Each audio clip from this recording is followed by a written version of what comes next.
আসসালামু আলাইকুম সবাইকে। আপনারা সবাই কেমন আছেন? আলহামদুলিল্লাহ আমি ভালো আছি। আজকে আমি ভেজিটেবল সসের একটি রেসিপি আপনাদের সাথে শেয়ার করছি। রেসিপিটি ভালো লেগে থাকলে আমার চ্যানেলটিতে সাবস্ক্রাইব করে আমার পাশে থাকবেন এবং লাইক, কমেন্ট, শেয়ার করে দেবেন। যারা অলরেডি সাবস্ক্রাইব করে আমার পাশে আছেন, আমাকে এত দূর পর্যন্ত এগিয়ে নিয়ে এসেছেন, তাদের জন্য রইল শুভকামনা এবং অসংখ্য অসংখ্য ধন্যবাদ তাদেরকে। এখানে আমি ফুলকপি নিয়ে নিয়েছি আর ব্রোকলি নিয়েছি আর একটু লম্বাটে স্লাইস করে নিয়ে নিয়েছি গাজর এবং একটি আলু।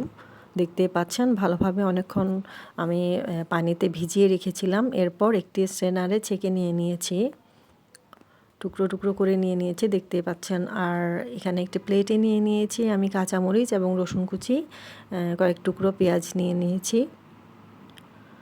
পেঁয়াজ কুচানো যাবে না, এভাবেই নিতে হবে টুকরো করে। এখন চুলায় একটি পাত্রে আমি পানি বসিয়ে দিয়েছিলাম, একটু লবণও দিয়ে দিয়েছিলাম। এখন আমি পানি যখন বলক চলে এসেছিল, তো ওখানে আমি সবজিগুলো দিয়ে দিয়েছি, একটু নেড়ে চেড়ে দিব। এভাবে নাড়াচাড়া করে নিচ্ছি। করার পরে আমি এটিকে একটু ঢাকা দিয়ে দিব। তো ঢাকা দেওয়ার ফলে যেটি হবে, একটু বলক আসবে। বেশিক্ষণ সেদ্ধ করা যাবে না, কালারটা নষ্ট হয়ে যাবে। তার জন্য একটু বলক আসলেই আমি আবার স্ট্রেনারে নিয়ে ছেঁকে নিয়েছি আর ঠান্ডা পানি দিয়ে একটু ধুয়ে নিচ্ছি। তো ঠান্ডা পানি দিয়ে ধোয়া হয়ে গেছে। এখন আমি এখানে রেখেছি রান্নার জন্য, এটি একদম রেডি।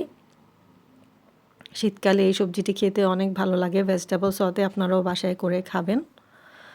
এখন আমি যেটি করব, চুলায় একটি প্যান বসিয়ে দিয়েছি এবং 2 টেবিল চামচ পরিমাণ এখানে আমি সাদা তেল দিয়ে দিয়েছি। এটি বাটার দিয়েও করা যায়, কিন্তু আমি আজকে বাটার ব্যবহার করিনি, তেল দিয়ে করে দেখাচ্ছি। এখন আমি রসুন কুচিগুলো দিয়ে ভালোভাবে নেড়ে চেড়ে বাদামি আকারে ভেজে নিচ্ছি। তো রসুন কুচি আমার বাদামি কালার হয়ে আসলে আমি সব সবজি এখানে দিয়ে দিচ্ছি একসাথে। এরপর আমি সেই প্লেটে রাখা পেঁয়াজ এবং কাঁচামরিচ দিয়ে দিয়েছি। তো আমি এখানে 1 চিমটি জিরে ব্যবহার করেছি, এটা না করলেও চলে, আমার ইচ্ছে হয়েছে তাই আমি দিয়েছি। আপনারাও দিতে পারেন, আবার নাও দিতে পারেন। তো সবগুলো একসাথে আমি ভালোভাবে নেড়ে চেড়ে নিচ্ছি। এটি হাই হিটে রান্না করতে হয়। এখন আমি যেটি করছি, আমি সয়া সস দিয়ে দিয়েছি 1 টেবিল চামচ পরিমাণ। আর এখন আমি দিয়ে দিচ্ছি গোলমরিচ পাউডার। গোলমরিচ পাউডারটা দিলে এর স্বাদটা অনেক গুণ বেড়ে যায়। আর এটি খুবই স্বাস্থ্যকর একটি খাবার, আপনারা বাসায় তৈরি করে খাবেন। এভাবে হাই হিটে রান্না করা লাগে। আর একটু স্বাদ মতো লবণও দিয়ে দিয়েছি।